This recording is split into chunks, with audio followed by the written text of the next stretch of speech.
सुखतूप या आपल्या अस्सल मराठी युट्यूब चॅनलवरती तुमचं स्वागत आहे. आज आपल्याबरोबर खूप मोठं व्यक्तिमत्व आहे, मोहनजी. योग विशारद, योग भूषण, अत्यंत शांत संयमी व्यक्तिमत्व आहे. यांची ओळख करून मी देतो तुम्हाला. हे सदस्य आहेत जिल्हा ग्राहक संरक्षण परिषद सांगली. त्यानंतर हे सेक्रेटरी आहेत पश्चिम महाराष्ट्र INO दिल्ली. त्याच्यानंतर हे सदस्य आहेत वैद्यकीय विभाग प्रमुख ग्राहक पंचायत सांगली. हे संस्थापक अध्यक्ष आहेत वंदे मातरम डेव्हलपमेंट ट्रस्ट सांगली, योग परिवार कुपवाड. असे हे मोठं व्यक्तिमत्व आज आपल्याला या ठिकाणी पॉडकास्टसाठी लाभलेलं आहे. निसर्ग उपचारावरती प्रभुत्व मिळवलेलं व्यक्तिमत्व आहे आज आपल्यासोबत. आज सरांना आपण जाणून घेण्याचा प्रयत्न करतोय. नमस्कार सर, तुमचं स्वागत आहे. जय भगवान. सरांनी जय भगवान अशा पद्धतीने आपल्याला अभिवादन केलेलं आहे. तर सर आम्हाला सांगा की जय भगवान असं तुम्ही म्हणता प्रत्येक वेळेस, फोन आला की तसंच? तर कसं आहे की जय भगवान प्रत्येक जण कोण भेटलं की बाबा गुड मॉर्निंग म्हणतं, गुड नाईट म्हणतं, किंवा कोणी भेटले तर जय श्रीराम म्हणतं. प्रत्येकाने प्रत्येक धर्माचं वेगवेगळं असं थीम ठेवलंय की बाबा उठल्यानंतर कोणी भेटल्यानंतर आपल्या धर्माचा प्रचार प्रसार व्हावा. पण खरा भगवान कुठे आहे हे समजलं पाहिजे. आता जय भगवान म्हणजे कुठली मूर्ती किंवा कुठला धर्म किंवा जात पंथ याच्यासाठी आम्ही तो वापरलेला नाही. तर नेमका भगवान कुठे आहे की मानवी भगवान बघायचं असलं तर आता भगवान म्हणजे काय हे समजलं पाहिजे. म्हणून आम्ही तो जय भगवान म्हणतो. भगवान म्हणजे भ मीन्स भूमी. जर भूमीच नसेल तर आपण जगू शकणार नाही आणि ह्या भूमीशिवाय आपण राहू शकणार नाही. त्यामुळे भ म्हणजे भूमी, म्हणजे भला भ म्हणजे भूमी, ग म्हणजे गगन, गगन म्हणजे आकाश, व म्हणजे वायू, व म्हणजे विचार, व म्हणजे वेळ, व म्हणजे वर्तन, व म्हणजे वस्तू म्हणजे तुमचं हे वायू, व म्हणजे वायू, व म्हणजे वेग, व म्हणजे विवेक आहे, विचार आहे, विचार आहे, म्हणजे व विश्वास आहे. आणि ग भ ग व अ म्हणजे अग्नी, अग्नी म्हणजे सूर्यदेवता तेजतत्व, आणि न म्हणजे नीर, नीर म्हणजे पाणी. अग्नी, वायू, आकाश, पृथ्वी, जल यांना जो एकत्र करून ठेवतो तेथे भगवान वास्तव करीत असतो. बघा, मानवी शरीर हे पंचतत्वाने बनलेलं आहे. भौतिक म्हणजे अग्नी, वायू, आकाश, पृथ्वी, जल. या तत्वाचं प्रमाण कमी किंवा जास्त झालं की मानव आजारी पडतो. मग कोणत्या तत्वाचं प्रमाण कमी किंवा जास्त झालंय हे ओळखून त्याच तत्वाच्या साह्याने जो उपचार करतो त्यास योग निसर्ग उपचार म्हणतात, म्हणजे भगवान म्हणतात. म्हणजे भगवान म्हणजे दुसरा कुठचा नसून हा पंचमहाभूत तत्व, म्हणजे तुमच्या शरीरामध्ये पंचमहाभूत, हे ब्रह्मांड हे पंचतत्वाने बनलेलं आहे. त्या ब्रह्मांडाचा कण आपण आहोत आणि आपणही ब्रह्मतत्वाने बनलेलं आहे, पंचतत्वाने बनलेलं आहे. म्हणून आम्ही जो कोणी भेटलो त्याला प्रत्येकाला आम्ही जय भगवान म्हणतो. अशाच पद्धतीचं अभिवादन. आणि त्यामुळे सर्वांना आम्ही जय भगवान म्हटले की फ्रेश वाटतं, बरं वाटतं. आणि भगवान म्हटले की स्वतःला त्याच्याबद्दल ही निर्माण होते, ऊर्जा निर्माण होते आणि ती व्यक्ती खुश आणि समाधान होते. पण सर कसं आहे की हे जय भगवान म्हणजे पंचभौतिक, आपल्याला ह्या स्थूलाकडून सूक्ष्माकडे हा आपला प्रवास आहे. तर तुमच्या म्हणण्यानुसार तुम्ही पंचभौतिक देहाला अभिवादन करते का, असं मला वाटतं. हा माझा प्रश्न आहे. म्हणजे स्थूलाला अभिवादन करते की सूक्ष्माला? नाही, स्थूल आणि सूक्ष्म म्हणजे बघा की आपलं हे शरीर पंचतत्वाने बनलेलं आहे आणि आतला जो प्राण आहे तुमचा तो आत्मा आहे. आत्म्याचं परमात्म्याशी मिलन होणे म्हणजे योग. यूज म्हणजे एकत्र येणे. दोन गोष्टी एकत्र आल्या की जो निर्माण होतो त्याला योग म्हटलं जातं. यूजची डेफिनेशन काय, म्हणजे योग म्हणजे काय, यूज. पण खरा यूज तसा नाही. खरा योग असा नाही की बाबा एकत्र येणे म्हणजे योग नाही. तो एकत्र येऊन देखील त्यातून म्हणजे हे वैराग्य पत्करणं, म्हणजे त्यातून भिन्न होणं, तो मी नव्हेच अशी जी व्यक्ती राहते त्याला खरा योग म्हटला जातो, त्याला खरा योगी म्हटला जातो. म्हणजे काय केलं जातं की योग म्हणजे हातपाय हलवणे म्हणजे योग नव्हे, सकाळी उठून बाबा एक तासभर व्यायाम करणे म्हणजे योग नव्हे. खरा भगवान, खरा निसर्ग ज्या वेळेला आपल्याला समजेल त्याच वेळेला आपलं जीवन सुखी आणि समाधानी होईल. आरोग्याची व्याख्या काय सर, की जी व्यक्ती शारीरिक, मानसिक, सामाजिक, आध्यात्मिक, आर्थिक स्वास्थ्य आहे तीच व्यक्ती निरोगी, सुखी, समाधानी आहे. एवढी व्यापक आहे ही व्याख्या? हा, WHO ने केली, आम्ही नाही केली. जागतिक वर्ल्ड हेल्थ ऑर्गनायझेशनने आरोग्याची व्याख्या केली आहे की जी व्यक्ती शारीरिक आहे का, बघा कुणाचं डोकं दुखतंय, कोणाचं मळमळतंय, कोणाला पित्ताचा त्रास आहे, कुणाला दुसऱ्याचं चांगलं झालं की पोटात दुखायला चालू, बरोबर ना, कुणाला बीपीचा त्रास आहे, कुणाला हार्टचा त्रास आहे का कोण सुखी समाधानी? मग आपण हे ज्या वेळेला त्रास चालवतो त्यावेळेला आपण जातो कुठे? डॉक्टरांच्याकडे जातो, ॲलोपॅथी डॉक्टरांच्याकडे जातो किंवा वेगवेगळ्या डॉक्टरांच्याकडे जातो. पण कुठला प्राणी जातो का दुखा लागलाय म्हणून माझं, किंवा माझं बाबा मी आता ट्रिपला चाललोय, प्राणी बाबा ह्या देशातून दुसऱ्या देशात चाललाय आणि येताना बाबा अँटासिड घेऊन आलाय, पेन किलर घेऊन आलाय, घेऊन आलाय, असं कधी पाहिलंय का?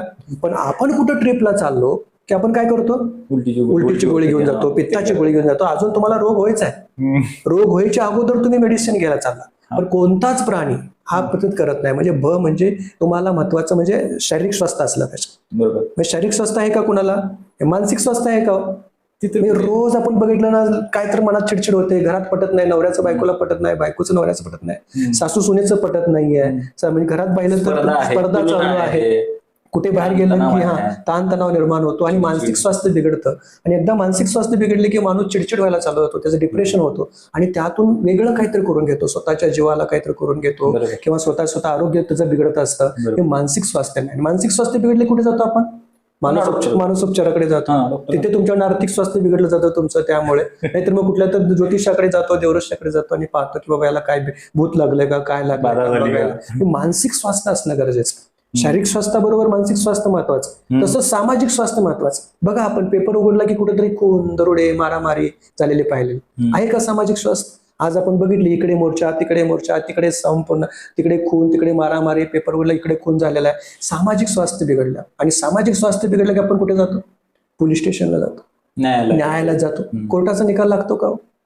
कधी लागतो, पण बराच वेळ लागतो. कधी लागतो? तारीख पे तारीख, एक क्रेडिटवर किंवा एक कुठे गेला की एक असतो, एक नसतो. तर त्यामुळे कोर्टाचा निकाल लागत नाही. त्यामुळे तुम्हाला मानसिक स्वास्थ्य नाही, सामाजिक स्वास्थ्य नाही. आध्यात्मिक स्वास्थ्य आहे का? आपल्या हिंदू धर्मामध्ये 33 कोटी देव आहे. एक तर देवाला की तथास्तु सांग, तुझं काय अडचण आहे म्हणून अनेक लोक भक्ती करतात, अनेक लोक देवाची पूजा करतात. कुणाला देव भेटला? अभ्यास करू नको, थांब मी तुला पास करतो असं म्हणला का देव? बॉर्डरवर गेला आणि बाबा, बॉर्डरवर आपले किती सैन्य आहेत, 1 लाख जर देव थांबले तर काय गरज आहे का इकडे शत्रू यायचे आपल्याकडे? हे आध्यात्मिक नेमका देव कुठे आहे तुम्हाला समजला, नेमका भगवान कुठे हा समजला नाही तुम्हाला.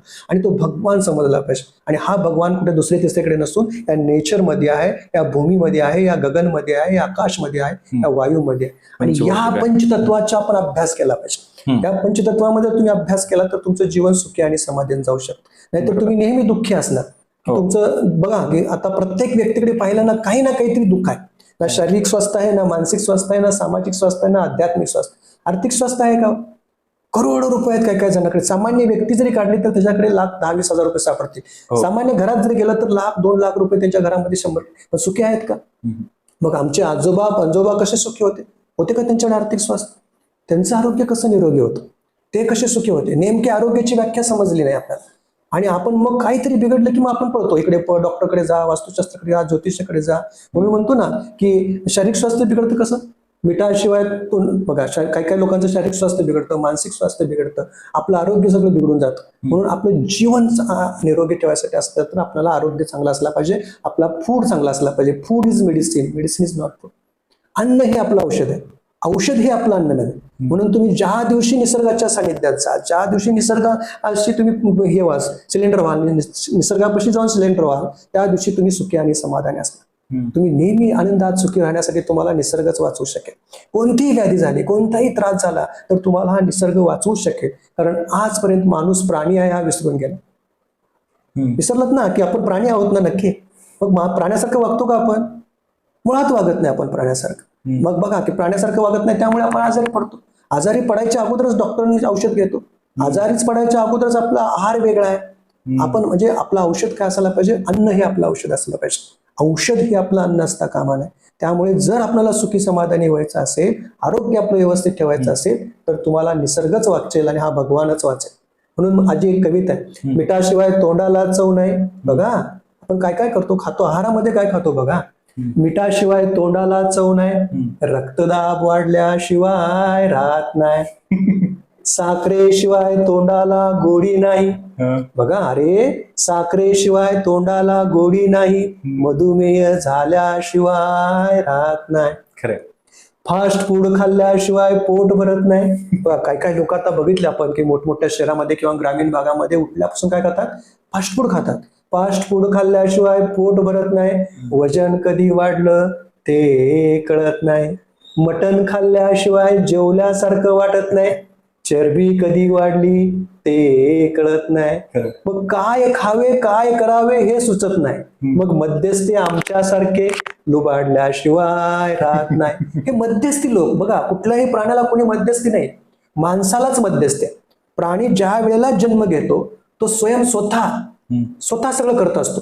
आईचं जर दूध प्यायचं असेल तर ते बाळ काय करतं की उठतं स्वतः, गाईचं बछडू जे असतं ते स्वतः उठतं आणि आईचं दूध पित असतं. पण आमच्या लहान बाळाला काय केलं जातं की स्वतः लहानपणापासूनच आपल्याला त्याला स्वावलंबी बनवत नाही, आपण परावलंबी बनवतो की बाबा त्यालाच आपण शिकवतो, हे कर ते कर, तिकडे जाऊ नको, इकडे जाऊ नको, असं कर तसं कर, अमुक हे शिक्षण घे, तमुक घेऊ नको. त्याच्यावरती आपण लादलं जातं आणि खरंच जीवन जगताच येत नाही माणसाला. खरंच जीवन काय आहे, आपण निसर्गासारखं जर जीवन जगलो तर आनंद हा जगना मावत एवढा मावत. मला असं म्हणायचं आहे की आपण जसं जसं निसर्गापासून दूर चाललोय तसं तसं या व्याधी सगळंच आपल्या पंचकोशी पकडत गेले.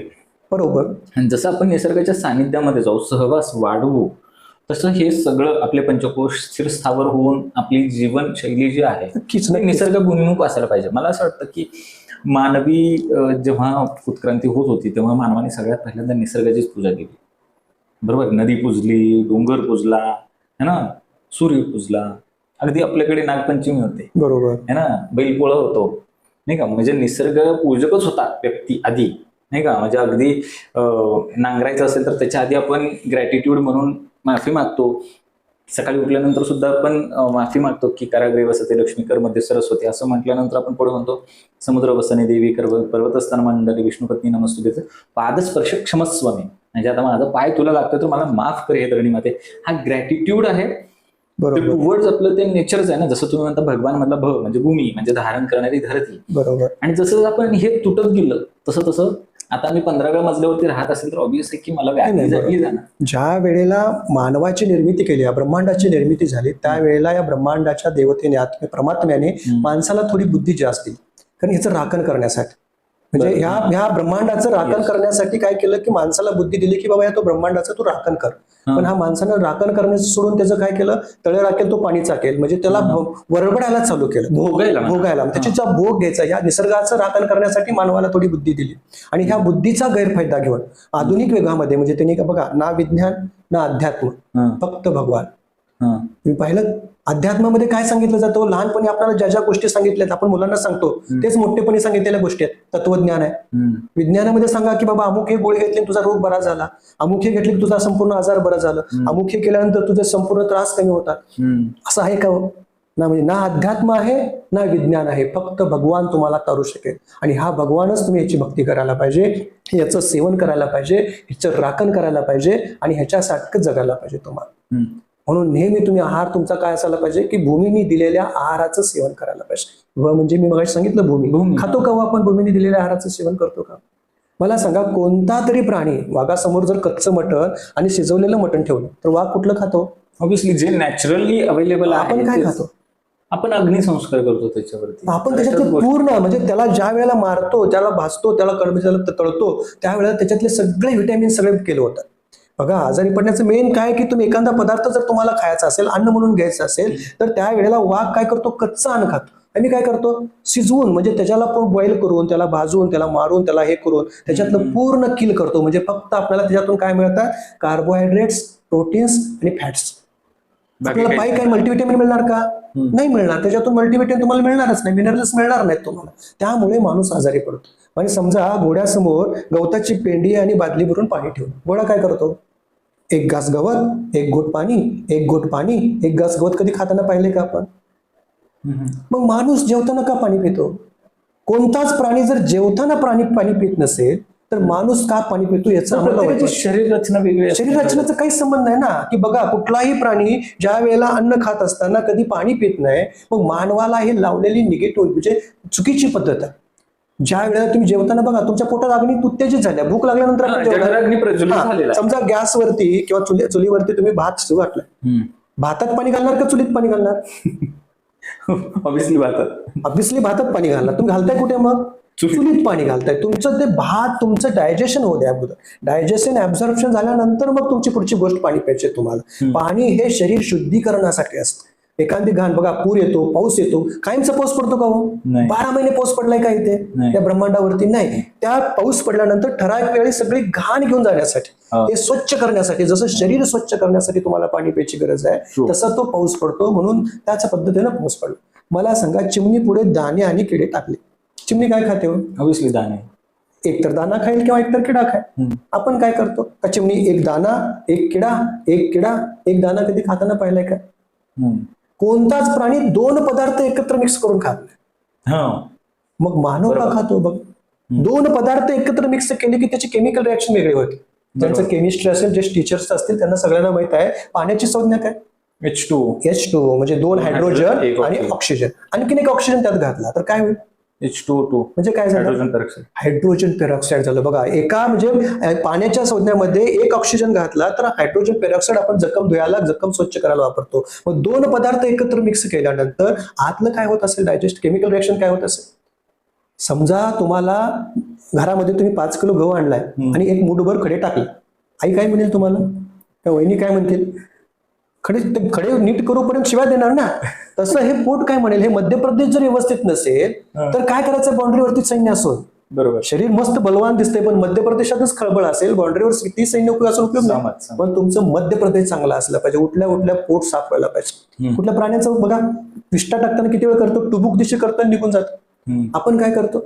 बाथरूम मध्ये जातो, मेरे सपनों की राणी कब आएगी, तरी पण चाललेलं असतं. एक बार आजा आजा आजा म्हटलं तरी येत नाही. किती प्रेशर दिलं तरी पण येत नाही. पण बराच वेळ, तास, अर्धा तास, पाऊण तास बाथरूम मध्ये बसतो. ज्यांचं उठल्या उठल्या पोट साफ होत. सगळ्यात मला वाटतं आरोग्यदायी व्यक्ती ती आहे. आरोग्यदायी कधी झाले का आपलं पोट साफ?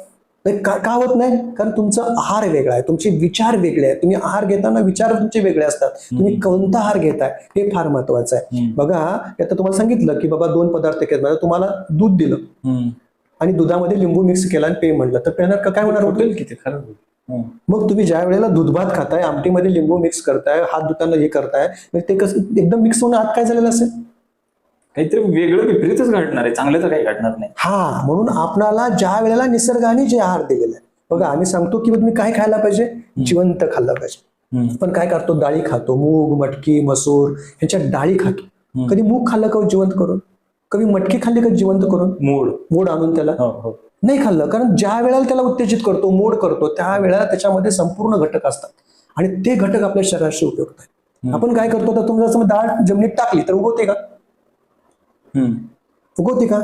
नाही उगवत. पण हरभरा टाकला किंवा मूग टाकली, मटकी टाकली तर जमिनीतून उगवतोय ना.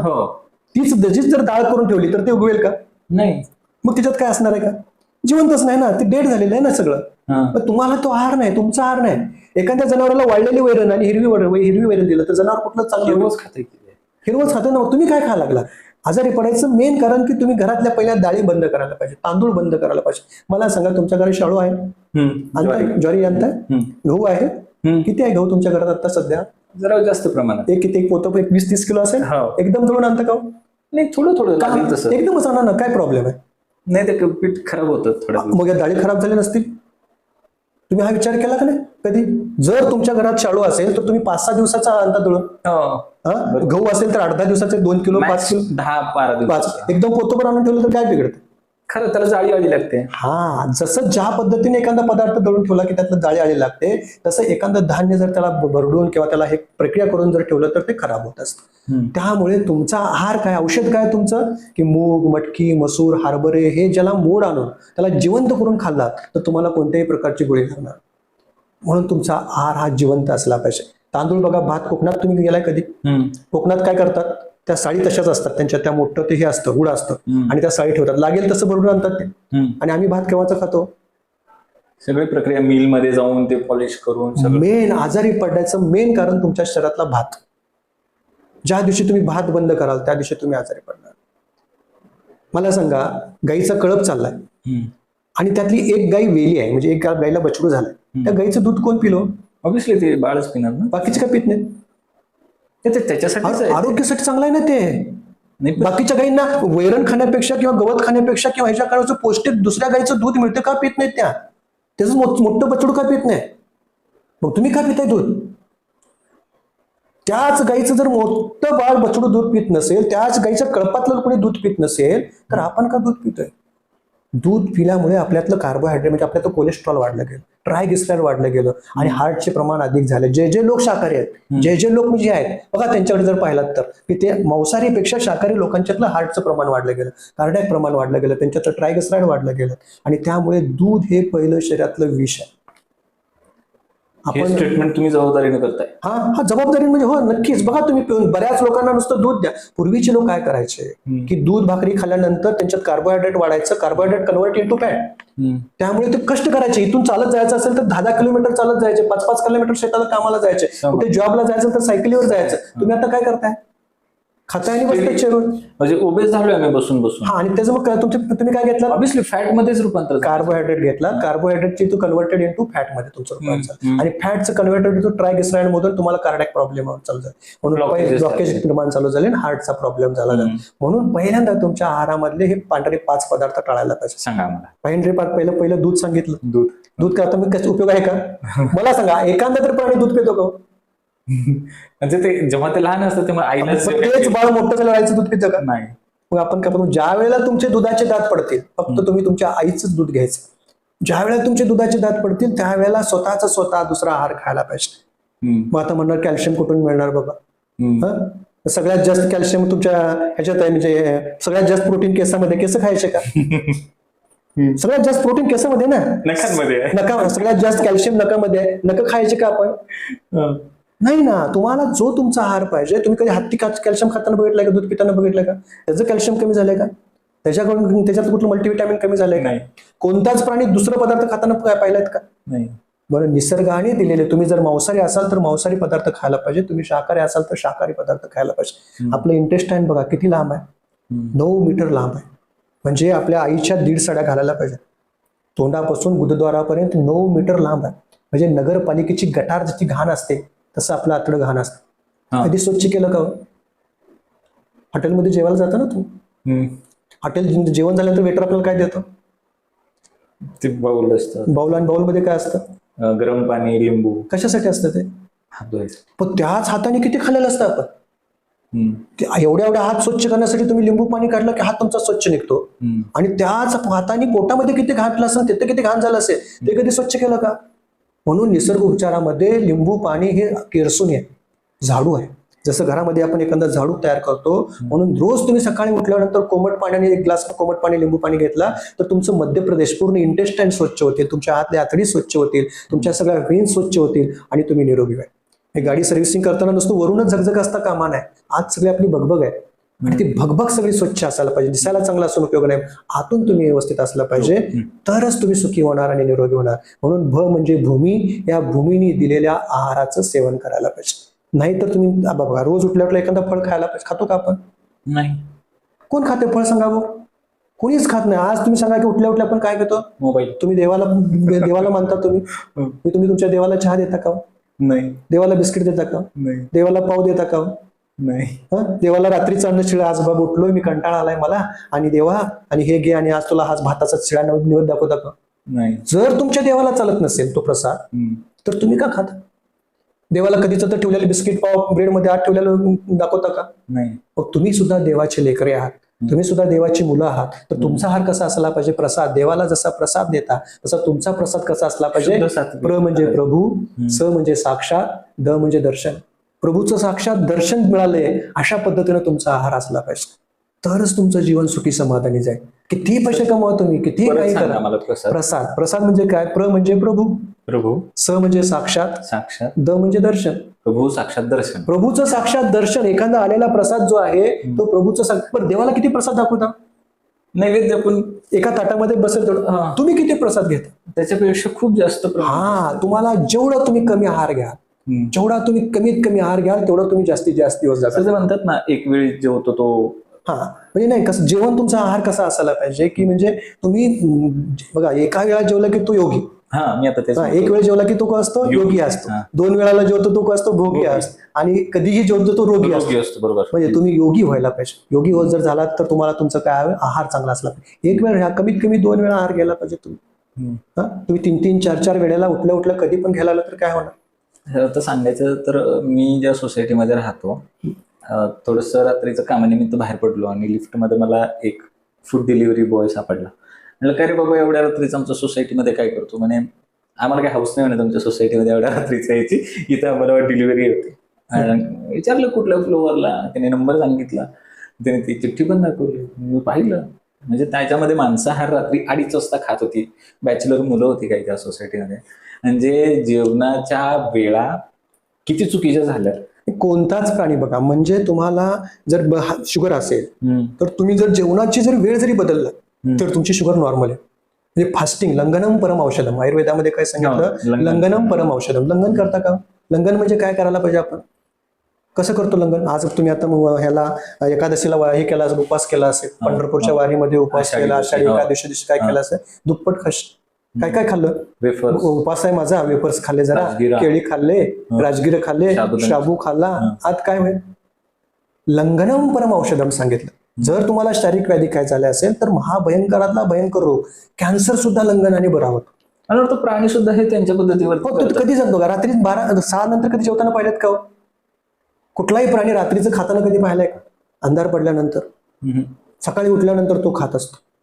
रात्रीचं कधीच पाहत नाही. म्हणून तुम्ही फास्टिंग करायला पाहिजे. रात्री 6 नंतर ते सकाळी 6 वाजेपर्यंत 8 वाजेपर्यंत काहीच खायचं नाही. म्हणजे 12-13 तासाचं जर तुमचं फास्टिंग असेल तर शरीर काय म्हणतं की आता काय काम नाही, डायजेशन करायला चालू कर, विश्रांती द्यायला पाहिजे तुमच्या. पण उपवास कसे करायला पाहिजे? महात्मा गांधीजीच्या 3 माकडासारखे करायला पाहिजे. काय तो ती माकडं कसं ठेवत बघितलं की नाही? महात्मा गांधीकडे 3 माकडं आहेत, म्हणजे असं कानाला एक, तोंडाला एक. तर त्यांनी काय सांगितलं की डोळ्यांनी वाईट काय बघायचं नाही, तोंडानी वाईट काय खायचं नाही, कानानी वाईट काय ऐकायचं नाही, आणि तोंडानी वाईट काय बोलायचं नाही. आपण काय करतो? उपवास आहे म्हणतो, माझा आज देवाची वारी आहे, म्हणजे आज एकादश आहे, आणि कुठले तर 9 दिवसाचे उपवास करतो आणि मनात वाईट विचार. म्हणजे वाईट विचार असता कामा नये तुमच्या कानाने वाईट काय ऐकायचं नाही, डोळ्याने वाईट काय बघायचं नाही. हे आता मला असं वाटतं की आपण आहाराकडून प्रत्याहाराकडे चाललोय. हा, म्हणजे तुम्ही काय करायला लागलात की आहार तुमचा व्यवस्थित असला पाहिजे तरच तुम्ही बरं होणार. म्हणजे भूमी, मी सांगतो अजून आपण भमध्येच आहे, अजून भगवान आपल्याला गाठायचं आहे. म्हणजे भगवान तुम्हाला कधी भेटेल? खरा भगवान, खरं सुख कशात आहे, खरा निसर्ग देव कुठे आहे? तर तुम्हाला तो भगवान भेटायचा असेल तर अजून आपण त्या भूमीमध्येच आहे. या भूमीने दिलेले तुमचा आहार व्यवस्थित असला पाहिजे, प्रसादासारखा आहार असला पाहिजे. महात्मा गांधीजीच्या 3 माकडासारखा तुम्ही उपवास करायला पाहिजे. आठवड्यातून एक तरी उपवास करायला पाहिजे, 15 दिवसातून एकदा उपवास करायला पाहिजे. आजारी असेल तर लघु उपवास करायला पाहिजे, मध्यम उपवास करायला पाहिजे. निसर्ग उपचार बघा, प्राणी आजारी पडल्यावर काही खात नाही. हे करतो आपण. लहान बाळ काही आजारी पडलं की काय खात नाही, पण आपण लगेच खायला चालू करतो. संडास लागले की काय करतो आपण? पाचर मारतो, लगेच गोळी खातो, संडास बंद होतो. शरीर काय सांगतं की तुझ्या शरीरामध्ये काहीतरी टॉक्सिन्स शिरले, विजातीय द्रव्य, क्लिन्झिंग चालू आहे, तू थांब, फक्त मला मदत कर. शरीरच तुमचं डॉक्टर असतं, ते स्वतःला हील करत असतं. म्हणजे स्वतःच्या शरीरातले टॉक्सिन्स बाहेर करत असतं. आम्ही काय करतो? आजारी पडले की लगेच गोळी घेऊन बसतो. आणि थांब ना जरा, सर्दी झाली की लगेच आपण औषध घेतो. थांब ना, सर्दी जर तुम्ही रोखलं तर परत अस्थमा तुम्हाला चालू होईल, मोठमोठे रोग चालू होईल. संडास बंद केला तर तुम्हाला पोटाचे विकार चालू होतील, मग तुम्हाला कार्डियक प्रॉब्लेम चालू होईल, बीपी वाढेल, शुगर वाढेल. तुम्हाला जे जे निसर्गामध्ये जे जे आले ते आनंदाने स्वीकार करता आला पाहिजे आणि त्याचा प्रचार आणि प्रसार करता आला पाहिजे तुम्हाला. म्हणून या भूमीने दिलेल्याच आहाराचं सेवन करायला पाहिजे. तुमचं लंघनम परम औषधम. आणि भ म्हणजे भूमी, आणि ग म्हणजे गगन. मगाशी सांगितलं की महात्मा गांधीजीच्या 3 माकडासारखा उपवास करायला पाहिजे. ग म्हणजे गगन, गगन म्हणजे आकाश. बघा, आकाश मोकळं असतं. आकाश खराब कोणी केलं? आपण. कुठल्या माणसाने, दुसऱ्या प्राण्याने केलं का? नाही. ही भूमी खराब कोणी केली? सगळं आपणच करतोय. कधी माणसं दुसऱ्याने कोणी केले का? नाही. मग सांगा, कुठलाही प्राणी जात असताना कधी ठेच लागलेले बघितले का? जंगलातून जात असताना, कशातून जात असताना, काट्याकोड्यातून जात असताना कोणत्या तरी प्राण्याला ठेच लागले का? नाही. मग मानवालाच का ठेच लागते? का त्याने पाय चप्पल घातले म्हणून, त्याने गाडीवर चालला म्हणून त्याचाच काय ऍक्सिडेंट होतो? आजपर्यंत आम्ही जर पाहिलं तर कुठल्या प्राण्यांचा ऍक्सिडेंट झालेला पाहिला नाही, फक्त माणसानेच केलेला ऍक्सिडेंट. माणूसच या पृथ्वीचा नाश करायला लागला. म्हणून ह्या भूमीचं संरक्षण माणसाने करायला पाहिजे होतं. ह्या भूमीला तुम्हाला कुठल्याच प्राण्यांची विष्ठा देखील आपल्याला सेंद्रिय खत म्हणून चालते ना? आपली चालते का? काय करायला लागलो आपण? एखाद्या प्राण्याची विष्ठा जर सेंद्रिय खत म्हणून चालत असेल तर तुम्ही प्राणी नाहीये, तुम्ही या ब्रह्मांडाचे राक्षस आहात. या ब्रह्मांडावरती राक्षस म्हणून तुमची निर्मिती झाली असं मला वाटायला लागलंय. राक्षस प्रवृत्ती आपली होत झालेली, वृत्ती राक्षसी झालेली आहे तुमची. तुम्हाला खरोखर प्राणी म्हणून जगायचं असेल तर तुम्ही या मातीचं संरक्षण करायला पाहिजे, या भूमीचं संरक्षण करायला पाहिजे. मला सांगा, कुठल्या प्राणी कचरा केला का? या निसर्गाने कचरा केला का? नाही. आज तुम्ही वारीला जात असताना, मी परवा ट्रेन मधून येत होतो, रस्त्यावर प्लॅस्टिक किती पडलं, रस्त्यावर कचरा किती पडला गेला. आणि मग नुसतंच कचरा गोळा करणे म्हणजे स्वच्छता निर्माण करून फोटो काढणे आणि पेपरला देणे म्हणजे स्वच्छता मोहीम झाली का? प्रत्येकाने ठरवायला पाहिजे की बाबा मी प्लॅस्टिक वापरणार नाही. मी ह्या निसर्गाला त्रास होईल अशा कुठल्याही प्रकारची वस्तू वापरणार नाही, तर होईल का निसर्गाची हानी? कारण निसर्गाचा पडणारा पाळा देखील आपल्याला सेंद्रिय खत म्हणून चालतं. निसर्गाने तयार केलेली प्रत्येक वस्तू आपल्याला खत म्हणून चालते. निसर्गाने तयार केलेली प्रत्येक गोष्ट आपल्याला लागते. पण मानवाने तयार केलेली गोष्टी आपल्यासाठी क्षणभंगूर सुख आहे, लाईफ टाईम सुख नाही सर. हे आपलं आयुष्य बर्बाद केलं तर आपण काय करायला लागलो की लाईफ टाईम सुखाच्या विचार सोडूनच दिला, क्षणभंगूर सुखाच्या नादाला लागला. तात्पुरतं सुख मिळालं की दिसलं फुल, अरे वा वा छान. कधी गेला कढीपत्ता बघितला, खाल्लात तुम्ही कधी? कढीपत्ता जर आपण खातच नाही, आपण काय करतो, फोयात आलं की काढून टाकतो. तर कितीतरी रोग बरे होतात. या निसर्गामध्ये असा कुठलाही प्राणी नाही की आजारी पडलाय आणि आजारी पडल्यानंतर डॉक्टरकडे गेलाय. कारण तू असा का तो शिकला का प्राणी? आपण काय केलं शिकून? काय प्रगती केली? अहो चंद्रावर गेलो पण इथं नर्क तयार केला पृथ्वीवरती. पृथ्वीला नर्क करून चंद्राला स्वर्ग करायचं नाही आपल्याला. खरं, पृथ्वीला ज्या वेळेला तुम्ही स्वर्ग बनवाल त्यावेळेला सगळे नर्क इकडून बघायचीच गरज नाही, कुठं जाण्याची सुद्धा गरज नाही. या पृथ्वीला तुम्ही स्वर्ग बनवायला पाहिजे आणि पृथ्वी जिथेच स्वर्ग आहे. म्हणून आम्ही विठ्ठलाला पाल पांडुरंगाला म्हणलं, आता तरी ऐक वेड्या, आता तरी ऐक. ठेच लागल्यावरती करू नको ध्यान. साधू संत सांगत होते, कोणी नाही ऐकलं. ते गेल्यावरती त्यांचं मात्र खरं वाट. संत तुकाराम महाराज वगैरे गेल्यानंतरच खरं वाट. म्हणून म्हणतो, मी पणा सोडून दे रे, नाही त्याचा अर्थ. चांगल्याचं गोष्टीचा धर तू ध्यास, चांगल्याचं गोष्टीचा धर तू ध्यास. ज्याचे करतोच ध्यान, त्याचे कर रे स्मरण, त्याच्या पेकस्याही श्रेष्ठ होऊ दे रे तुझे मन. ज्यानी दिले तुला ज्ञान, बघा, ज्यानी दिले तुला ज्ञान, सांग तू दुसऱ्यास, अरे इथंच रे पहा स्वर्ग, नाही दुसरीकडं. इथंच रे पहा स्वर्ग, नाही दुसरीकडं. सर स्वर्ग दुसरी तिसरीकडे कुठेच नाही आहे. आपण म्हणतो की वरती स्वर्ग आहे, खाली नरक आहे. स्वर्ग इथे आहे. या धरती मातेचा स्वर्ग आहे. आई माता म्हणतो आपण याला. आणि या मातेचं रक्षण आपण करायला पाहिजे. आणि ग म्हणजे गगन, या आकाशाचं रक्षण करायला पाहिजे. कोणी केलं प्रदूषण? घेतो का आपण ऑक्सिजन? काय झालं आपल्या कोरोनामध्ये आपली अवस्था? आपल्याला सिलेंडर घेऊन पळावं लागलं, आपल्याला ऑक्सिजन मिळालं नाही. आपण जर निसर्गाच्या सानिध्यात असतो तर आपल्याला कोरोना झाला असता का? बऱ्याच जणांनी वॅक्सिन घेतलं आणि आपल्या शरीराचं वाटोळ करून टाकलं. आम्ही सुद्धा त्यात अडकलो गेलो. पण जर ज्यांनी वॅक्सिन घेतलं नाही ते मेले का? तुमची ह्युमिनिटी पॉवर चांगली पाहिजे, तुमची इच्छाशक्ती चांगली पाहिजे, तुमची रोगप्रतिकार शक्ती जर चांगली असतील तर कुठलेच रोग येणार नाहीत. कशावरची वॅक्सिन घेणार तुम्ही? आज ह्याचं वॅक्सिन, उद्या त्याचं वॅक्सिन, परवा त्याचं वॅक्सिन, नुसतं वॅक्सिन घेत राहणार? अरे कितीतरी जंतू आहेत त्या शरीरामध्ये, त्यांना जगू द्या, त्यांना आनंद घेऊ द्या. त्यांच्यापेक्षा तुमची ताकद चांगली असली पाहिजे. त्यांच्यापेक्षा तुमच्या शरीर तुमचं स्वच्छ असलं पाहिजे. तुमचं शरीर जर स्वच्छ असेल, इथे जर घाण काय नसेल तर इथे साप कशाला येईल? इथे त्याला खायलाच काही मिळत नसेल तर दुसरा व्यक्ती कशाला येईल? म्हणून परिग्रह करून ठेवला नुसतं आपण. साठवणूक म्हणजे जसं दिसण्यासाठी पण ठेवले ना, आत पण तसंच ठेवलं. आत तुम्ही नुसतं साठवून ठेवलाय, त्यामुळे रोग येणारच ना. चोर कुणाच्या घरात येतो? मला सांगा, तुमच्या घरात चोर कधी येईल? काहीतरी आहे त्याला, तुमच्या काहीतरी आहे म्हणून तिथं खायला मिळालं तर येणार. तसा एखादा रोग, बाहेरचा जंतू, शत्रू तुमच्याकडे येईल की तुमच्याकडे काहीतरी रोग, काहीतरी खायला मिळणार आहे म्हणून तुमच्याकडे त्याला बाहेर काढता आलं पाहिजे तुम्हाला. आणि म्हणून तुम्ही ग म्हणजे गगन म्हणजे लंघन करता आलं पाहिजे. आणि हे आकाश स्वच्छ ठेवलं पाहिजे. निसर्गामध्ये बघा, वाहनं तुम्ही किती वापरता आणि सकाळी फिरायला जाता, तास 2-2 तासभर, 6-6 किलोमीटर, 10-10 किलोमीटर, वर्षातून एकदा वारीला चालत जाता. अरे रोज जिथून कामाला जातं तिथे चालत गेलं तर कशाला पाहिजे वारी? याचं उदाहरण पहा की, म्हणजे अगदी मोठ्या माझ्याकडे गाड्या घ्यायच्या, त्या गाडीतनं फिरायचं आणि जिम मध्ये जाऊन ट्रेडमिलवरती चालत बसायचं.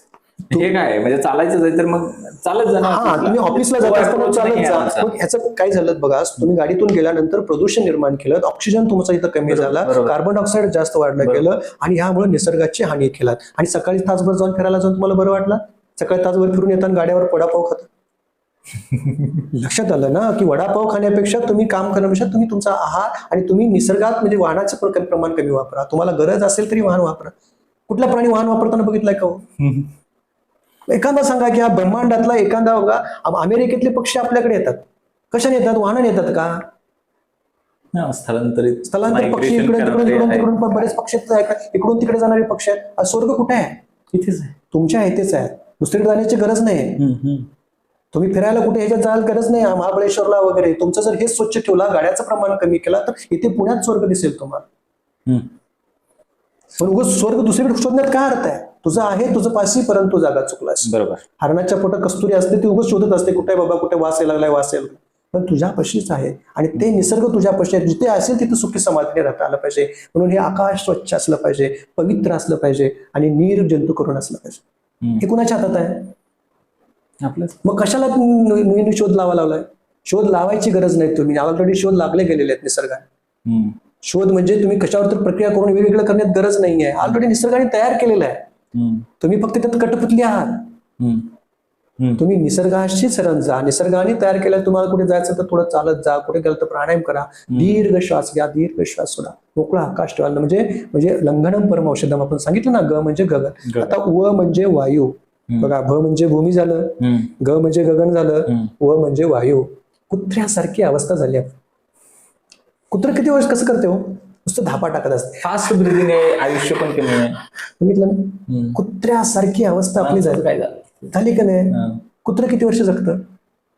17, 18, 20 वर्ष मॅक्स झालं. जास्त 15-16 वर्ष. माणसाची अवस्था काय? इतकी प्रगती झाली. आपण चंद्रावरती गेलो, नवीन नवीन शोध लावले. आयुष्य वाढलं का आपण?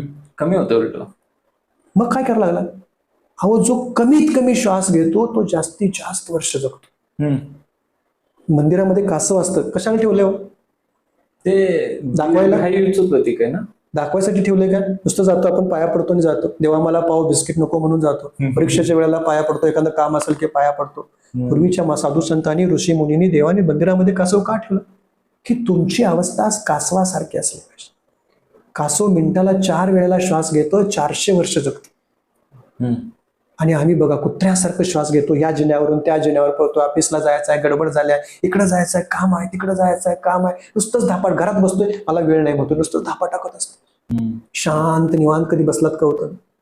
निवांत बसून श्वास कधी घेतला का झाडाखाली? स्वतःसाठी जगलात का हो कधी? जगणं म्हणजे काय? जीवन म्हणजे काय?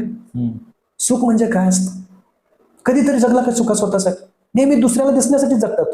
दिखावाच चालू आहे ना. बघा ना, नुसतं दुसऱ्याला दिसण्यासाठी जगताय तुम्ही. स्वतःसाठी कधी जगलात? म्हणजे ती स्माईल आहे, पण ती सेल्फी काढेपर्यंत परत ते तसंच आहे. एखादी व्यक्ती तुम्हाला फार आवडते आहे, आवडली बाबा, एखादा कुणीतरी व्यक्ती हिरो आवडला किंवा हिरोईन आवडली, किती वेळ आवडते हो तुम्हाला? तुमच्यापाशी जवळ आली, मिटिंग मारली, एकदा मारली, दोनदा मारली, सेकंड दिले, सेकंड देत बसता का तुम्ही? आवडती व्यक्ती असली तर नुसतं हातात घालून बसणार का 24 तास? नुसती मिठी मारूनच बसणार का? हे क्षणभंगूर सुख असतं. दिसणारं बाहेरचं सुख हे क्षणभंगूर असतं, क्षणिक असतं. त्यामुळे दुसऱ्यासाठी जगू नका, स्वतःसाठी जगा. आणि स्वतःसाठी जगाल त्यावेळेस सगळं समाजासाठी तुम्ही कार्य करा. मग तुम्ही शांत निसर्गाच्या सानिध्यात राहून तुम्ही प्राणायाम करायला पाहिजे. म्हणजे बघा सांगितलं ना, ब म्हणजे भूमी, ग म्हणजे गगन, व म्हणजे वायू. आता वायू म्हणजे तुमचा श्वास चांगला असला पाहिजे. श्वासाची गती कुत्र्यासारखी असता कामा नये. शांत असली पाहिजे, सावकाश असली पाहिजे. कमीत कमी श्वास कासवासारखं श्वास घेतला पाहिजे. आणि त्यातले विचार चांगले असले पाहिजे. आपले विचार असतात का चांगले व मधले? बघा, प्रत्येकाचे विचार, कोण काय म्हणतोय, तो काय म्हणतोय, तसा काय म्हणतोय, त्याचं काय झालं. तुम्ही म्हणजे काही करत असताना तुमचे थॉट्स जर चांगले नसतील तर तुमची वेळ बिघडते. बघा, श्वासाची गती बिघडते, म्हणजे वेग वाढतो. म्हणजे व म्हणजे वेग. तुमचा विचाराची गती वाढली की श्वासाची गती वाढते. आणि श्वासाची गती वाढली की तुमचं हार्टबीट्स वाढतं आणि तुम्ही तुमच्या वेळ निघून जाते. वेळ म्हणतो आता वेळच चांगली नव्हती, विधिलिखित झालं म्हणतो. वेळ म्हणजे विधिलिखित, आणि माणूस गेला. हे विधिलिखित होतं. विधिलिखित वरती आपण सोडून देतो. नाही, तुमची विचाराची गती जर व्यवस्थित असेल तर तुम्हाला काही होणार नाही. मग ती विचाराची गती, तुम्ही जे काय काम करणार आहे, जे काय कर्म करणार आहे, निस्वार्थ भावनेने जर तुम्ही कर्म केलात तर तुमचं जीवन सुखी समाधानी. विवेक कुठे ना सर? विवेक त्यात नाहीच. व मध्ये विवेक नाहीच. तुम्ही काय, विवेक म्हणजे काय? बघा, तुम्ही शाश्वत आणि नश्वर मधला भेद करणं है ना. तुम्हाला खरा त्यातला व समजला पाहिजे. म्हणजे तो वेग, म्हणजे जो प्राणवायू तुमचा जो वायू आहे तो तुम्हाला कशा महत्वाचा आहे? विचारावरती महत्वाचा आहे. तुमचे विचार जेवढे शांत, जेवढे पवित्र, तेवढे तुम्ही सुखी समाधानी असणार. बघा, जरा तुमच्या पायात साप आला तर तुमची गती वाढेल. म्हणतो ना माणूस काय म्हणतो, म्हणजे व्यायाम करायला घाम यायला पाहिजे म्हणतो. मग व्यायाम कसं करायला पाहिजे? घाम यायला पाहिजे. तुम्हाला घाम येऊ आणू का लगेच? आम्ही आता पायात साप आला तर तुम्हाला घाम येईल लगेच, दरदरून घाम. घाम येण्यासाठी व्यायाम करायचा नसतो. तुमची इम्युनिटी पॉवर वाढण्यासाठी, तुमची योग्य गती वाढण्यासाठी तुम्हाला व्यायाम करा. म्हणून लोक काय करतात? सकाळी पळत पळत पळत पळत जातात, घाम आणतात, पूर्ण कॅलरीज बंद करतात. अरे कॅलरीजच कमी होते, ते कॅलरीजच कमी खाल्ल्या तर वाढतील कशाला? मला काय म्हणायचं आहे, घरात अगोदर कचराच न टाकता झाडाची काय गरज आहे? झाडाला वेळ लागेल का? घरात जर कचरा आणून टाकला तर कचरा होणार, मग झाडाला वेळ लागेल, झाडावं लागेल. आणि घर स्वच्छ असेल, व्यवस्थित पवित्र असेल तर झाडाला जास्त कचरा होईल का? नाही. रोजच्या रोज झाडलं तर कचरा होईल का? अजिबात नाही. कधीतरी झाडल्यानंतर कचरा होत असतो, निघणार की भरपूर. हा, म्हणून शरीरातला रोजच्या रोज तुम्हाला टॉक्सिन्स बाहेर टाकायला पाहिजे. रोजच्या रोज तुम्हाला कचरा म्हणजे श्वासावर तुमचा रेचक तुम्हाला करता आला पाहिजे. आणि तो व्यवस्थित कुणाच्या तरी योग गुरुच्या साह्याने तुम्हाला करायला पाहिजे, त्याच्या मार्गदर्शनासाठी करायला पाहिजे. आणि तो तुमचा व फार महत्वाचा आहे. आणि व जर नसेल तर तुम्ही जगू शकणार. या भगवानातला व फार महत्वाचा. आणि तुमचे विचारच तुमचं आयुष्य तुमचं पूर्णपणे बदलू शकेल. भ म्हणजे भूमी, ग म्हणजे गगन, व म्हणजे वायू, विचार, वेळ, विधी लिखित, व म्हणजे आता अ म्हणजे अग्नी. बघा, मूळतूच झाला आपल्या सगळ्यांना. झाला नाही, कोणाचं गुडघं दुखत्यात, कोणाचे पाड दुखत्यात, कोणाचा हात दुखते, कोणाचं कंबर दुखते, कोणाचे गुडघे लय काय जॉईंट सगळे दुखतात का नाही. लहानपणी आपल्याला जर लहान बाळाला मूळदूत झाला तर आई कुठे ठेवायची? उन्हात. बोल माहिती, कवड्या उन्हात ठेवायचे सकाळ. कधी घेतलं का आपण दर्शन कवड्या सूर्याचं? आता झालं योगायोगानं काही कारण असतो तर झालं, नाही तर नाही. तेच ना, कधीतरी बघा की आपण रोज उठल्या उठल्या कुठलाही प्राणी पहिलं काय करतो, उठलं की सूर्याचं दर्शन घेतो. अग्नितत्वाचं त्याच्या शरीरामध्ये अग्नितत्व कमी झालं किंवा जास्त झालं की माणूस हे करतो, म्हणजे आजारी पडतो. लगेच डॉक्टरकडे जातो ना आपण, कॅल्शियम घ्यायला चालू, कॅल्शियमच्या गोळ्या खातो. त्यात काय माहित आहे का तुम्हाला? एखाद्या पाकिटामध्ये एखादी बंद पॅक करून दिलेली गोळी कॅल्शियम, त्यात कॅल्शियम आहे का हो? त्यात मल्टीव्हिटॅमिन आहे का हो? कारण माणूस माणसाला फसवत चालला गेलेला. आज बघितलं तुम्ही की बऱ्याच ठिकाणी भेसळ बघितली तर तुम्ही दुधामध्ये सुद्धा भेसळ करतो आपण, वेगवेगळ्या पदार्थामध्ये आपण भेसळ करतो. पण या निसर्गाने कधी तुमच्यात भेसळ केली का? ह्यानं ह्यातला एखादा पदार्थ कमी केला का हो? कोथिंबीर मधला एखादा घटक कमी केला का हो निसर्गाने? एखाद्या धान्यामधला घटक कमी केला का हो निसर्गाने? पण माणसाने काय केलं की ते भेळ मिसळ करून त्याच्यातलं सगळं हे करून पूर्णपणे या सृष्टीचा नाश केला गेला. आणि म्हणून तुम्हाला काय करायला पाहिजे, तुमच्या शरीरात ती अग्नी व्यवस्थित असली पाहिजे. आणि ही अग्नी कधी मिळेल? मूर्धूत झाला, सगळ्यांना बघा महामूर्धूत झाला, हे दुःख ते दुःख. लहानपणी मूर्धूत झाला की आपल्याला बाई आई घरात बाय कवळ्या उन्हात बसाल, आपण कवळ्या उन्हात जायला पाहिजे. जातो का कधी? 12 वाजता जातो, हायच कसा आहेस, काय बरं आहे मग. एखादा खवळलेला माणूस असेल, रागीत माणूस असेल, त्याच्याने जातो का? घरात भांडणं लागल्यात आणि भांडणाला भांडण करत बसतो का आपण? शांत झाल्यानंतर जातो ना. मग सकाळी कवळ्या उन्हात कधी सूर्याचं दर्शन घेतलं का हो? मावळत्या सूर्याचं कधी दर्शन घेतलं का हो? कपडे जर धुतले आता पावसाळ्यामध्ये, आता पावसाळा सुरू आहे, तर आपण उन्हातच नाही टाकले तर आत काय होतं? दुर्गंधी. तसं शरीर आपलं सडलं गेलं सर, आणि शरीर नाश झालं. तुमच्या शरीराला जर टॉक्सिन्स बाहेर काढायचे असतील तर तुमच्या शरीरामध्ये कार्बन म्हणजे अग्नितत्व तुमच्या शरीरात असायला पाहिजे. आणि हे अग्नितत्व बाहेर कधी निघेल? चांगलं कधी व्यवस्थित कधी होईल जे पाहिजे तेवढंच. जर सकाळी कवळ्या उन्हात तुम्ही गेलात, आपण जातो का? नाही जात. म्हणून सकाळी रोज उठल्यानंतर कवळ्या उन्हात केलं पाहिजे. आणि काय करतो? जातो भर उन्हात पायात चप्पल घातल्यानंतर. कधी शेतकरी आलाय संध्याकाळी, दिवसभर काम केलंय, माझं मळमळा लागलंय, डोकं दुखा लागलंय, पित्त झालंय, उलटी व्हायला लागले, कधी झालं का? एक तरी शेतकरी मला असं दाखवा की घरात शेतातून काम करून आलाय आणि डोकं दुखा लागलंय, मळमळा लागले, पित्त होत म्हणून करत आला. पण एखादी व्यक्ती जर कामाला गेली MIDC मध्ये किंवा दुसरीकडे कुठं कामाला गेला, आपण ऑफिसमध्ये कामाला गेलो तर आपण लगेच मळमळायला लागले, प्रवास करून आलो तर पित्त झालं, मळमळ का? अरे अर्थिंग नाही ना तुमचं. पायात चप्पल आणि वरून डोक्याचं ऊन, अग्नितत्व वाढलं गेलं. म्हणजे जर एखादा व्होल्टेज जरी जास्त आलं तर बल्ब काय होईल? ते जळून जाईल. त्याला अर्थिंग पाहिजे ना, निगेटिव्ह पाहिजे ना. ज्या वेळेला बघा शेतकरी जेव्हा कामाला जातो शेतात, या पाय कुठे असतात? जमिनीत असतात, मातीत असतात, अर्थिंग मध्ये असतात. 0 डिग्री तुमच्या बॉडीचं हे असं 0 व्होल्टेज असायला पाहिजे. आपण कधी व्होल्टेज चेक केलं का आपल्या बॉडीच? सगळं नेहमी गरम व्होल्टेज, आपलं काय म्हणतो ना 420 करंट आपल्या शरीरात. आपलं व्होल्टेज व्यवस्थित असलं पाहिजे, न्यूट्रल असलं पाहिजे. आपलं नेहमी पाय कुठे असले पाहिजेत? धरती मातेला स्पर्श करायला. कधी केले का स्पर्श? जन्मल्या पायात चप्पल घालायला चालू करतो, त्या मातीचा कधीच स्पर्श झाला नाही. म्हणून प्राणी बघा कधीच आपल्या पायात चप्पल घालत नाही, कधीच त्यांना ठेच लागत नाही, कधीच काय होत नाही, त्याला कधीच गोळी खायची गरज नाही. त्यामुळे तुमचे पाय नेहमी कुठे असायला पाहिजे? जमिनीवरती असायला पाहिजे. तुम्ही नुसतेच भरभटून मी हे झालो, डॉक्टर झालो, वकील झालो, इंजिनियर झालो, मी शास्त्रज्ञ झालो म्हणून तुम्ही वरती उडायला लागला. अहो तुम्ही वर ह्याच्यात जरी गेलात, पेसमध्ये जरी गेलात तर वरून खाल्यानंतर काय होतं तुमची अवस्था? पेस मधून जे जाऊन आलेले बघितलं ना तुम्ही, त्यांची अवस्था काय झाली? तसं तुमच्या पायाची अवस्था, तुम्ही पण जमिनीपासून वरच आहे ना, 4 बोटं 5 बोटं. तुमची अवस्था काय होत असेल, तुम्हाला हळूहळू पॉइझन येते, पुढे पॉइझन येते, हळूहळू पॉइझन म्हणतो ना, म्हणजे हळूहळू विष येते, स्लो पॉइझन आहे की तुमचं पाय जमिनीत टेकले पाहिजे. बघा पेस मधून जाऊन आलेल्या लोकांची अवस्था बघतो ना आपण कशी झालेली असते. म्हणून धरती मातेशी आईची, जसं आईपाशी आपण बाळ जवळ असतं म्हणजे सुरक्षित असतं, तसे तुम्ही जर धरती मातेशी जवळ असाल तर तुम्ही सुरक्षित असणार. म्हणून तुमच्या शरीरामध्ये ह्या धरती अग्नितत्व तुमच्या शरीरात चांगलं असायला पाहिजे. नेहमी उठल्या उठल्या सूर्यदर्शन घ्यायला पाहिजे, तुमचे पाय जमिनीला असले पाहिजे. सूर्यनमस्कार करणे किती उपयुक्त. हा, आता सूर्यनमस्कार बघा, काही प्रत्येक धर्मामध्ये वेगवेगळं सांगितलं की सूर्यनमस्कार म्हणजे हिंदूंचा आहे, या धर्माचा आहे, तर तसा नसताना तो सूर्याला आपण म्हणजे अग्निदेवतेला वंदन करतो. म्हणजे तुमचे पाय कुठे असतात, जमिनीला असतात. तुमच्या शरीरामध्ये जवळ पाण्याभरून तांब्या ठेवलेला असतो. त्या सूर्यनमस्कार मध्ये आपण बोलू भगवान झाल्यानंतर, आठवण करा म्हणजे की बाबा ते पंचतत्व कसे असतात त्याच्या जवळ, त्याचा मी तुम्हाला सूर्यनमस्कार म्हणजे पंचतत्व भगवान कसं आहे त्याच्याबद्दल मी तुम्हाला सांगितलं. नक्की म्हणजे आता आपण ते म्हणजे अग्नीकडे आलेलो, म्हणजे सूर्य नेहमी तुमचं कुठे असायला पाहिजे, सूर्याचं तुमच्या जवळ तुमचं सूर्य असला पाहिजे. भ म्हणजे भूमी, ग म्हणजे गगन, व म्हणजे वायू विचार, अ म्हणजे अग्नी, न म्हणजे नीर, नीर म्हणजे काय, पाणी, जलतत्व आहे का आपल्या शरीरात 71%.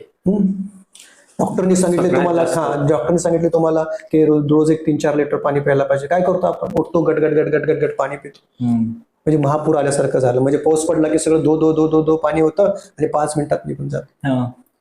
आलं तसं गेलं आणि पाणीच पित नाही. म्हणजे जसं तुम्ही तिकडे सांगोला इकडे ह्याच्याकडे गेला तुम्हाला, म्हणजे त्याच्याकडे म्हणजे मराठवाड्याकडे वगैरे गेला, दुष्काळाकडे गेला तर तिथे जमिनी काय झाल्यात, भेगा पडल्या, पाणीच नाही तिथे. आणि इथे नुसतं पाऊस पडला की भरपूर हो म्हणून पाणीच आहे. इथे मीठ फुटलं जमिनीला आणि तिकडे पाणीच नाही. पण आमच्याकडे सांगलीकडे आला की ठिबक सिंचन केलं आम्ही द्राक्ष बागाला, आमची बाग बघा किती डोला लागल्या. तुमच्या शरीराला तुम्ही कधी ठिबक सिंचन केलंय का? बघा पश्चिम महाराष्ट्र आमचं किती भारी आहे. आम्ही काय केलं की ठिबक सिंचन केलं. जसं आपण द्राक्षाला ठिबक सिंचन करतो, बागेला डाळिंबाला ठिबक सिंचन करतो, तसं आपल्या शरीराला ठिबक सिंचन करायला पाहिजे. तुमच्या शरीरात जलतत्व असलं पाहिजे. जल तुमचं पूर्ण शरीर शुद्धीकरण केलं जातं. बरोबर, शरीराचं शुद्धीकरण जल करतं. तसं तुम्ही तासाला 1 ग्लास पाणी प्यायला पाहिजे. मला वेळच नाही म्हणतो पाणी प्यायला. मग तुम्ही बसल्यानंतर तासाला बोलत बोलत 1 ग्लास पाणी प्यायला काय हरकत. तासाला जर 200 ml पाणी गेलं तुमच्या, तर दिवसभर किती जाईल, 2-2.5 लिटर सहज जाईल का नाही. एकदम कधीही प्यायचं नाही बाबा. एकदम पिलं की काय होणार, तुम्हाला ते पूर आल्यासारखं होईल. ठिबक सिंचन करा तुमच्या शरीरात. तासाला 1-1 ग्लास पाणी पिलात तर तुम्हाला काही कुठल्या प्रकारचा रोग होणार नाही, व्याधी होणार. ते पाणी सगळं तुमच्या शरीरातून निघून गेलं, म्हणजे टॉक्सिन सगळं निघून गेलं पाहिजे. म्हणून जलतत्व तुमच्या शरीरात. म्हणून अग्नी, वायू, आकाश, पृथ्वी, जल याचं प्रमाण जर कमी किंवा जास्त झालं तर माणूस आजारी पडतो. हा भगवान कुठे आहे, तुमच्या शरीरामध्ये, या ब्रह्मांडामध्ये आहे. या ब्रह्मांडाचं शुद्धीकरण करायला पाहिजे. पाणी खराब कोणी केलं, माणसाने. कुठल्या प्राण्याने केलं का, नाही. आकाश खराब कोणी केलं, माणसाने. सगळं माणसाने. पृथ्वी खराब कोणी केली, माणसाने. मग आणखीन काय, वायू कोणी खराब केला, माणसाने. मग माणूसच शत्रू आहे. मग नवीन नवीन शोध लावण्यात काय गरज आहे, कुठे चाललात तुम्ही, चुकीच्या दिशेने. बघा तुमची वाट जायचंय तुम्हाला कुठे आणि चाललात कुठे. आणि आम्ही मेंढरासारखं सगळे त्याच्या पाठीमागे चाललो. चुकीचे एक जर आमचा मोरक्या चुकला तर आम्ही सगळे चुकत चाललो. आणि आमचं पहिलं बटन चुकीचं लागलं, सगळे चुकीचं लागते. हा, पण हे कळायला कोणाला पाहिजे, प्रत्येकाला कळतं सगळं, पण वळत नाही. प्रत्येकाला जीवन म्हणजे काय करायला कळलं पाहिजे, सुख म्हणजे काय कळायला पाहिजे, समाधान म्हणजे काय कळायला पाहिजे, समाधान असायला पाहिजे. माणूस नेहमी म्हणतो ना की मी समाधानी आहे. अरे दुसऱ्याचं वाईट करून तू समाधानी नाहीस ना.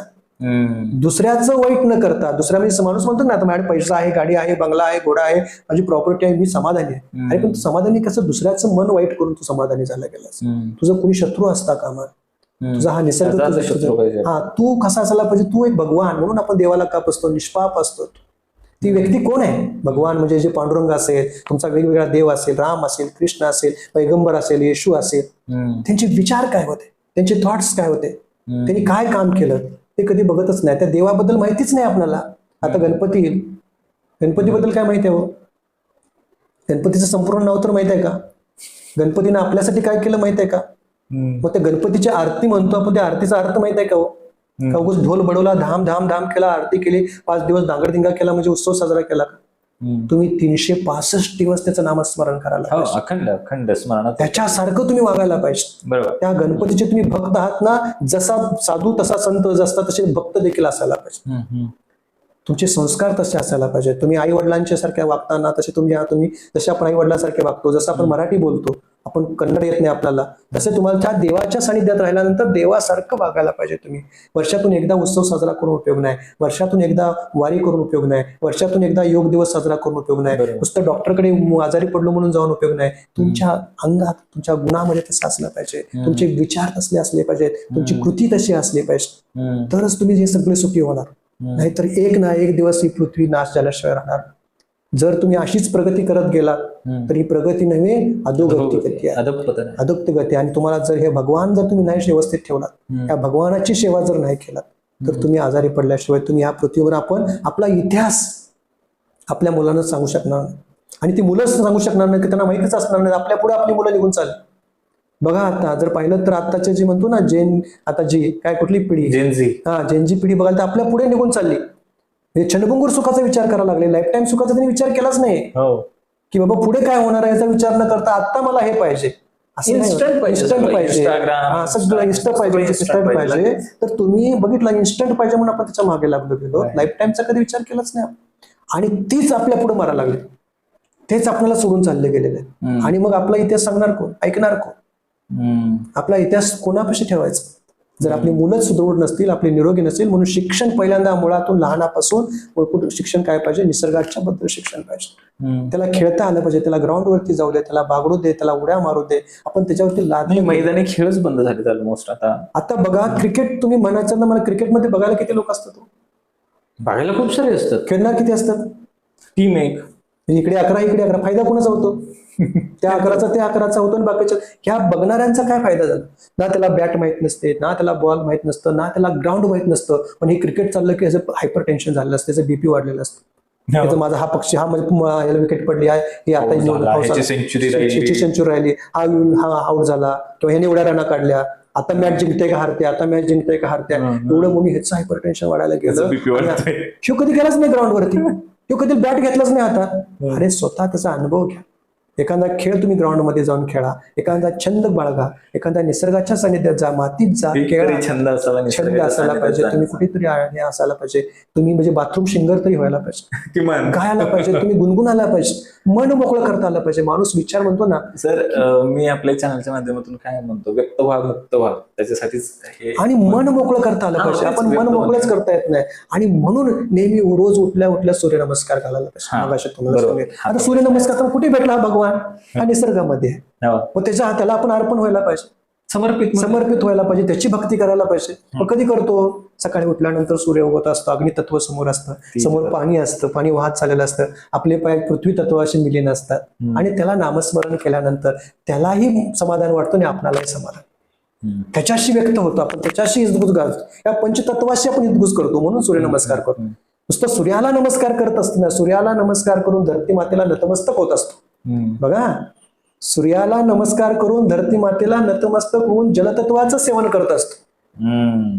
आणि आकाश तत्वामध्ये आपण विलीन होत असतो. म्हणजे पंचमहाभूतामध्ये सूर्यनमस्कार घालत असताना म्हणून सांगितलं की तुम्हाला ते सूर्यनमस्कार घालाल. कधी पण उठून घालायला सांगितलं का? बरोबर. सकाळी उठल्यानंतर तुम्ही जर त्या सूर्यनमस्कार जर तुम्ही घातलात तर तुमचं शरीर आपोआप बरं होत असतं. म्हणजे तुम्ही बघत बसू नका की मला हे रोग झाला म्हणून या रोगावर औषध घेऊ नका, की सगळं शरीर तुमचं टॉक्सिन बाहेर काढत असतं. की संडास लागला म्हणून संडास बंद व्हायची गोळी घ्यायची नाही, उलटी लागली म्हणून उलटी बंद व्हायची गोळी घेतात तुम्ही.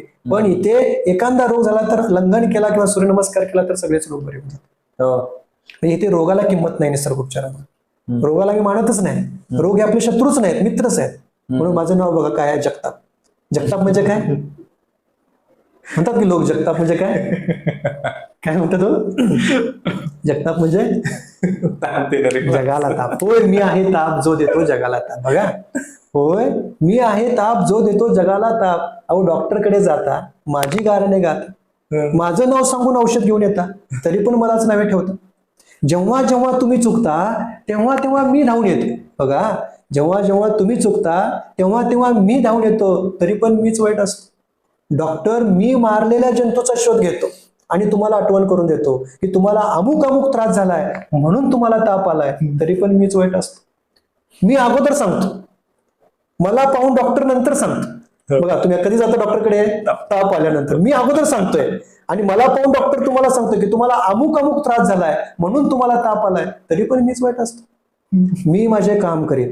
जेव्हा जेव्हा तुमच्यावर संकट येईल तेव्हा तेव्हा तुमचा मित्र म्हणून धावत येईल. जगाला ताप देऊन स्वतः विष पिऊन निरोगी मानव घडवीन, निरोगी मानव घडवीन, निरोगी मानव घडवीन, असा हा मोहन जगताप तुमच्या समोर. ताप कधीच आपला शत्रू नसतो, ताप हा आपला मित्र असतो. बघा तुम्हाला सांगतं की तुझ्या शरीरामध्ये काहीतरी टॉक्सिन्स शिरलेले आहेत आणि ते मी बाहेर काढायला लागलोय, मला मदत कर.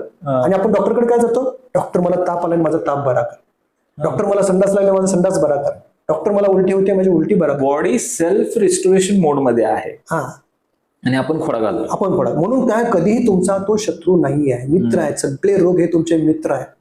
तुम्ही त्याला कधी शत्रू म्हणू नका, त्याचं स्वागत करा, त्याला प्रेमाने बोलवा. पाहुण्यानंतर पाहुणे जास्त दिवस थांबतात का घरात, नाही, त्याला पाहुणं म्हणा तुम्ही, त्याला आपलं म्हणू नका, व्याधी म्हणू नका. पाहुणे किती दिवस थांबतात, 1 दिवस 2 दिवस 4 दिवस निघून जातात. त्यांना प्रेमाने घालवा बाहेर. त्यांना आपण काय करतो, आलो तर या, नाहीतर दाबून तर ठेवतो, बाहेर जायचं नाही म्हणतो, नाहीतर ढकलून तर बाहेर काढतो. त्याला बोलवत असताना प्रेमाने बोलवा आणि प्रेमाने बाहेर काढला तर तुमचं शरीर निरोगी आणि सुखी समाधानी होईल. तरच आपलं जीवन सुखी समाधानी होईल. नाहीतर आपण काय करायला लागलो की सुख म्हणजे नेमकं काय, बघा सुखाच्या मागे लागलं, भेटणार नाही सर सुख आपल्याला. त्यामुळे जीवन असंच आनंदात सुखी ठेवायचं असेल तर भगवानाची भक्ती करायला पाहिजे. बाकी काही नाही केलात तरी चालेल, नाही शिकलात तरी चालेल. माझे आई वडील शिकलेत का, आपले आजोबा पंजोबा शिकले का, काय प्रगती केली त्यांनी सर? आता ते शिकले म्हणजे शिक्षण ते कशाचं शिकले, निसर्गाचं. निसर्गाला कसे सानिध्यात ठेवायचं. निसर्ग त्यांनी शेती घेत गेले, शेतामध्ये काम करत गेले. आम्ही काय करायला गेलो, शेती विकायला लागलो. आम्ही गुंठ्यावर राहिलो, ते एकरात होते. आणि ते त्यांच्याकडे 4-4, 5-5 मुलं असून त्यांनी एकरात 2 एकरात 10 एकरात होते. आणि आम्ही 1-1, 2-2 असून एकर 1 गुंठ्यामध्ये सुद्धा नाही आणि सुखी देखील नाही. माझे आईचे मामा अजून आहेत 90-91 वर्षाचे, खणखणीत व्यक्ती आहे. रानात जातात, शेतात जातात, तिकडे निवांत सुखी समाधानी आहे. त्याला तालुका माहित नाही ना जिल्हा माहित नाही. आम्हाला सगळं जग माहित आहे पण सुखी नाही. मग सुख कुठे आहे? ह्या निसर्गामध्ये सुख आहे. निसर्गाची भक्ती करू, निसर्गाशी आनंदित राहू, समाधानी राहू. म्हणून म्हणतो की जे जे आहे ते आनंदात स्वीकारलं पाहिजे, तरच आपलं जीवन सुखी समाधानी होईल, नाहीतर नाही होणार. आणि ह्यासाठी आपल्याला योग अभ्यास करायला पाहिजे. ह्यासाठी निसर्ग उपचाराचा प्रचार आणि प्रसार करायला पाहिजे. आता निसर्ग उपचार म्हणजे काय, कुठलाही प्राणी बघा की आजारी पडल्यानंतर दुसरीकडे जात नाही, स्वतः स्वयं बरा होतो.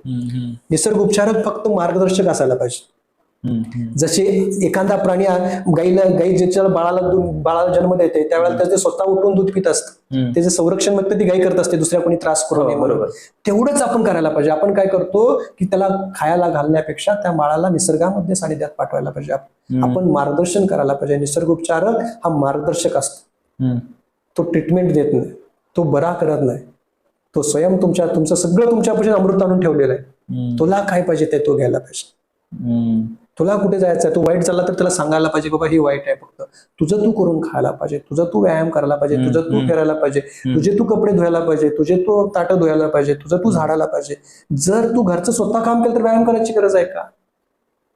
कॅलरीज बर्न करायसाठी जिम मध्ये जाण्याची गरज नाही. त्यामुळे तुमचं आर्थिक स्वास्थ्य बिघडलं गेलं. बघा MIDCत काम करणारे बाई 500-700 रुपये मध्ये आनंदित आहे, सुखी समाधान आहे. रोजचं 100 रुपये कमवणारी माणसं सुखी समाधानी आहे. आणि तुम्ही लाखो रुपये कमवून जर सुखी समाधानी नसेल तर काय करायचं याची नाही. कुणासाठी कमवताय? फक्त दुसऱ्याला दाखवण्यासाठी जगताय. तेच ना, दिखावाच चालू आहे. हा, तुम्ही स्वतःसाठी महागड्या गाड्या, महागडी कपडे, सगळं लक्झरी हे फक्त दिखाव्यासाठी. हा, म्हणून तुम्हाला जी गरज आहे, ज्याची गरज आहे, ज्या निसर्गाला काही गरज आहे त्याची गरज का. नुसते फोटो काढण्यासाठी करू नका. नीड अँड ग्रीड मधलं डिफरन्स. झाडे नाही लावली तरी चालतील. बघा आपण म्हणतो ना झाडे लावा देश वाचवा, किंवा झाडे लावा निसर्ग वाचवा. झाडे लावायची गरज नाही, फक्त तोडू नका ना. करेक्ट. तुम्ही तोडताय म्हणून तिथे झाडे येत नाहीत.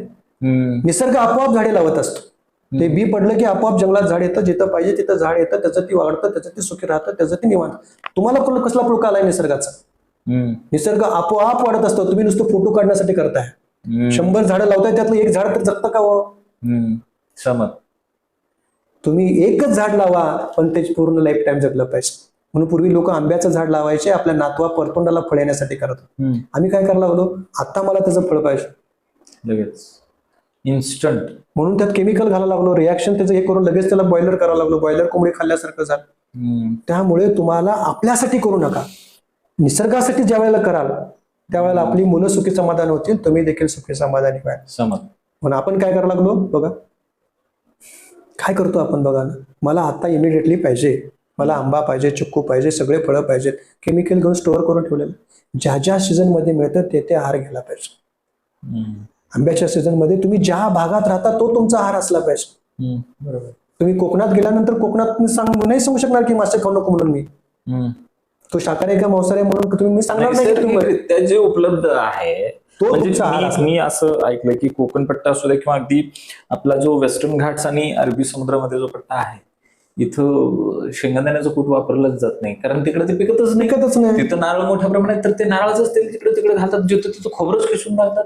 ऑब्विस आहे ना की त्यांच्याकडे जे मुबलक आहे तेच ते वापरतील. आपल्या पट्ट्यामध्ये आलं पश्चिम महाराष्ट्र, मराठवाड्यात, तर इकडे शेंगदाणा पिकतो, मग भाजीत ते शेंगदाण्याचं कूट आपण घालायचं. काय वापरतो, म्हणजे दुसऱ्यानी केलेलं चांगलं वाटतं आपल्याला. फास्ट फूड खाणे म्हणजे पिझ्झा, बर्गर वगैरे. कधी खाल्लात घरातली भाकरी करून खाल्लात चुलीवर, छान लागते.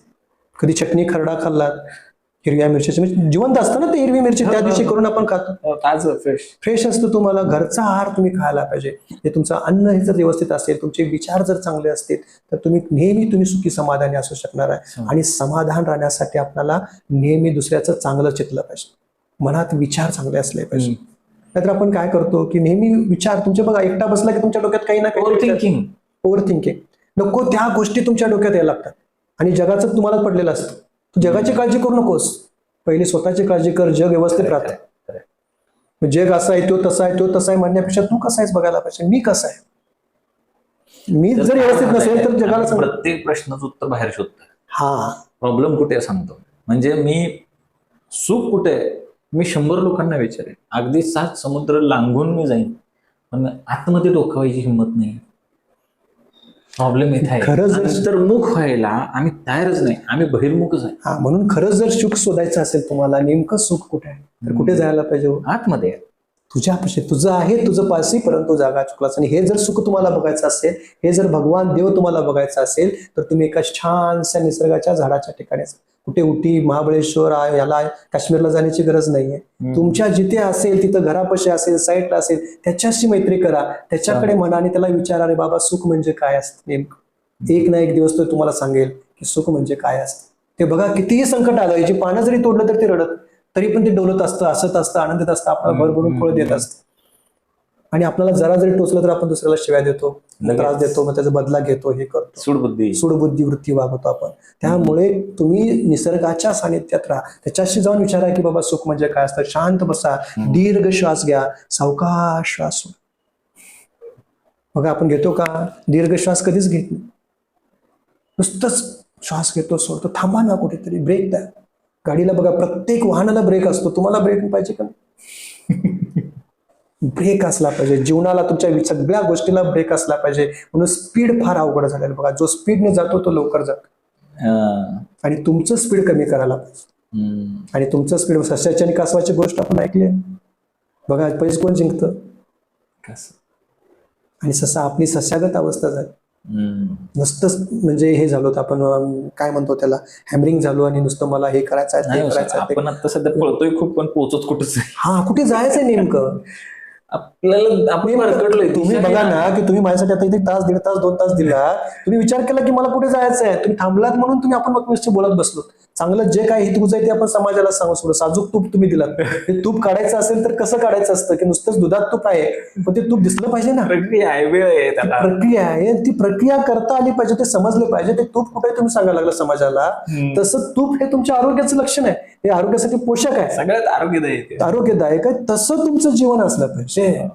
तूप लगेच मिळत नाही, म्हणजे म्हणतात ना की लगेच खाल्लं की तूप खाल्लं की रूप येत नाही, तूप खाल्लं की रूप येत नाही, पण तसं तूप पण लवकर निघत नाही.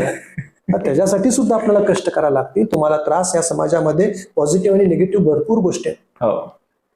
तुम्हाला पॉझिटिव्ह पण भेटतील, निगेटिव्ह पण भेटतील. तुम्ही स्थिर राहता आलं पाहिजे.